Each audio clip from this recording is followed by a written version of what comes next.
जय श्री कृष्ण दोस्तों, life style with God में आपका स्वागत है। दोस्तों, आज हम बात करेंगे महालक्ष्मी के चमत्कारी 16 दिवसीय व्रत के बारे में, जो कि भादव शुक्ल पक्ष की अष्टमी तिथि से शुरू होकर अश्विन मास के कृष्ण पक्ष की अष्टमी तिथि तक चलते हैं। इस व्रत के प्रभाव से जन्मों जन्मांतर से चली आ रही गरीबी और दरिद्रता दूर हो जाती है, सभी प्रकार के पापों का नाश हो जाता है और माँ लक्ष्मी हमें सुख समृद्धि प्रदान करती हैं। कामना चाहे अच्छी नौकरी की हो या मकान की हो या फिर विवाह की, माँ लक्ष्मी की कृपा से सभी कामनाएं पूरी हो जाती हैं। इस व्रत के बहुत ही चमत्कारी लाभ हैं, लेकिन अब समस्या यह है कि 16 दिन का व्रत बहुत लंबा हो जाता है। जब कई सारे लोग नवरात्रि का ही व्रत नहीं रख पाते हैं, तो वो 16 दिन का व्रत कैसे करेंगे। तो दोस्तों, आज मैं आपके लिए एक ऐसा चमत्कारी उपाय बताऊंगी जिससे आप व्रत ना करके भी पूरे व्रत का फल प्राप्त कर सकते हैं। इस उपाय को अगर आप ठीक ढंग से करेंगे तो माँ लक्ष्मी आपकी सभी कामनाएं पूर्ण करेंगी। तो चलिए जानते हैं उस उपाय के बारे में। दोस्तों, यह व्रत राधा अष्टमी से शुरू होगा, तो उपाय भी आपको राधा अष्टमी से ही शुरू करना होगा। इस दिन आपको सुबह ब्रह्म मुहूर्त में उठना है। इस दिन से आपको लगातार 16 दिन तक ब्रह्म मुहूर्त में उठना होगा। स्नान आदि से निपट कर आप मंदिर में आए और माँ लक्ष्मी को स्थापित करें। सबसे पहले आप इस उपाय का संकल्प ले लें। आप जिस भी तरह से इस उपाय को करना चाह रहे हैं, उस उपाय का संकल्प ले लें, क्योंकि मैं आपको इसके 2 तरीके बताऊंगी। तो आप जिस तरीके से भी आप इस उपाय को करें, उसी तरीके से व्रत का संकल्प ले लें। और हाँ, एक बात और कि इस उपाय के लिए आपको व्रत रखने की कोई आवश्यकता नहीं है। आप बिना व्रत के भी इस उपाय को कर सकते हैं। केवल श्रद्धा भाव से पूजा अवश्य करें। अब आपको एक कच्चे सूत का सफेद धागा लेना है। उसे आपको पीले रंग से रंग लेना है, यानी कि हल्दी से रंग लेना है। आप यह धागा पहले से भी रंग कर रख सकते हैं, कोई प्रॉब्लम नहीं है। आप एक दिन पहले रंग कर रख लें। उसके बाद माँ लक्ष्मी के सामने घी का दीपक प्रज्वलित कर लें। फिर सर्वप्रथम भगवान गणेश का पूजन करें। उसके बाद माँ लक्ष्मी का विधिवत पूजन करें। फिर आपको वहीं बैठकर माँ लक्ष्मी जी के सामने कनक धारा स्तोत्र का पाठ करना है। जी हाँ दोस्तों, कनक धारा स्तोत्र का पाठ करना है। पाठ आपको 16 बार करना है और जितनी बार आप पाठ करें उतनी बार उस पीले धागे में गांठें लगाते जाएं। यानी कि जैसे आप एक बार पाठ कर लें तो एक गांठ लगा दें, दूसरी बार पाठ कर लें तो दूसरी गांठ लगा दें, तीसरी बार पाठ कर लें तो तीसरी गांठ लगा दें। इसी प्रकार आपको 16 गांठें लगानी है। यानी कि एक दिन में आपको 16 पाठ करने हैं, दूसरे दिन आपको फिर 16 करने हैं। इसी तरह से आपको 16 दिन पाठ करना है। देखिए दोस्तों, यह साधना थोड़ी लंबी और कठिन जरूर है, लेकिन इसके परिणाम इतने चमत्कारी हैं कि आपके आसपास के लोग भी आपके बदलाव देखकर हैरान रह जाएंगे।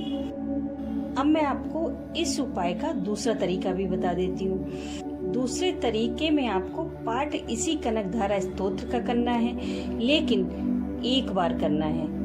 इसका पाठ आपको केवल एक बार करना है और 16 बार ओम महालक्ष्मी नमः इस मंत्र का जाप करना है और पीले धागे में 16 गांठें लगा देनी है। जैसे आप एक बार बोले ओम महालक्ष्मी नमः तो पहली गांठ लगा दें। जब दोबारा बोले ओम महालक्ष्मी नमः तो दूसरी गांठ लगा दें। इसी तरह आपको धागे में 16 गांठें लगा देनी है।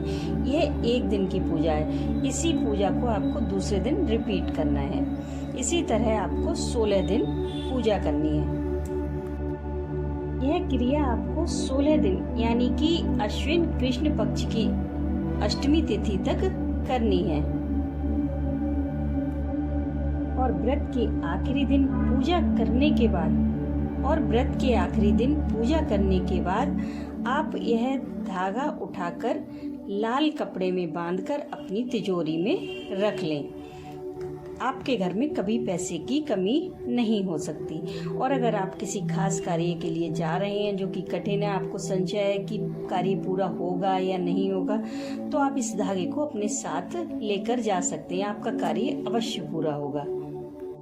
तो दोस्तों, बहुत ही चमत्कारी प्रयोग है। आप इन 16 दिनों में इसे करके इसका लाभ अवश्य उठाएं। लेकिन दोस्तों, जब हम कोई लंबी साधना करते हैं तो उसके मार्ग में कहीं ना कहीं कोई ना कोई रुकावट या बाधा अवश्य आती है। जैसे हम 11 दिन की साधना करें, 21 दिन की साधना करें, 41 दिन की साधना करें, तो उस साधना में कोई ना कोई अड़चन अवश्य आती है। जैसे पूजा में दीपक का बुझ जाना, या फिर मूर्ति या फोटो का गिर जाना, या फिर आपको उसी समय पर किसी और कार्य के लिए जाना। इस टाइप की छोटी मोटी रुकावटें आती रहती हैं। लेकिन आपको इस साधना के मार्ग में किसी भी रुकावट से घबराना नहीं है। आपको ये साधना पूरी तरह से कंटिन्यू करनी है, क्योंकि कहीं ना कहीं हमारे घर में निगेटिव एनर्जी भी मौजूद होती है जो कि हमें पूजा पाठ करने से रोकती है। इसलिए बिल्कुल भी घबराना नहीं है और अपनी पूजा को कंप्लीट करना है। जब आप भगवान के ऊपर अपना विश्वास बनाए रखेंगे तो ये छोटी मोटी रुकावटें अपने आप ही 2-3 दिन में खत्म हो जाएंगी।